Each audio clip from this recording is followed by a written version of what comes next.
And we welcome back eCapitol News Director Shawn Ashley now. Oklahoma Attorney General Mike Hunter has hired an out-of-state law firm to help with the Tribal Gaming Compact negotiations, and that kind of help does not come cheap. It absolutely does not. The Attorney General has agreed to pay a Michigan-based law firm up to $250,000 to assist his office and Governor Kevin Stitt in the tribal negotiations once those get going. Now, they're not simply going to write a check for $250,000. It will be based on the amount of work that the firm does over the ensuing months. As we mentioned earlier, Governor Stitt made an appointment to the Oklahoma State Supreme Court, and he may not be finished. There currently is one remaining vacancy on the court, that of District 2, which was held by former Justice Patrick Wyrick, who was appointed to the federal bench and confirmed by the Senate earlier this year. In the first week of October, the Judicial Nominating Commission will hear interviews with 7 candidates for that position. They'll recommend 3 names to the governor, and he likely will choose one of those to fill that position.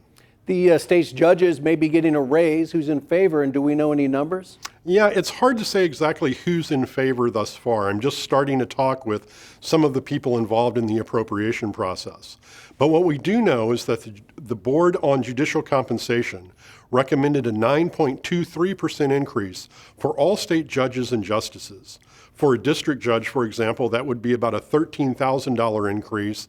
For a special district judge, it would be about $11,000. Combined, it would amount to about $4.2 million statewide.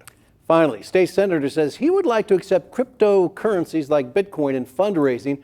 What does the Ethics Commission have to say about it? Well, we're waiting to see what the Ethics Commission has to say about it.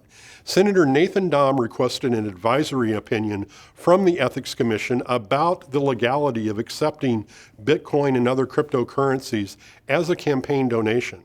The executive director of the Ethics Commission, Ashley Kemp, said it probably wouldn't be a problem because it would be covered under the thing of value definition.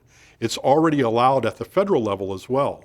One of the interesting issues, though, would be if that Bitcoin or other cryptocurrency increases in value, how do you account for that difference from the time it was donated until the time it is ultimately utilized? That will be something that the advisory opinion will probably address. Good question. Shawn, thank you. You're very welcome.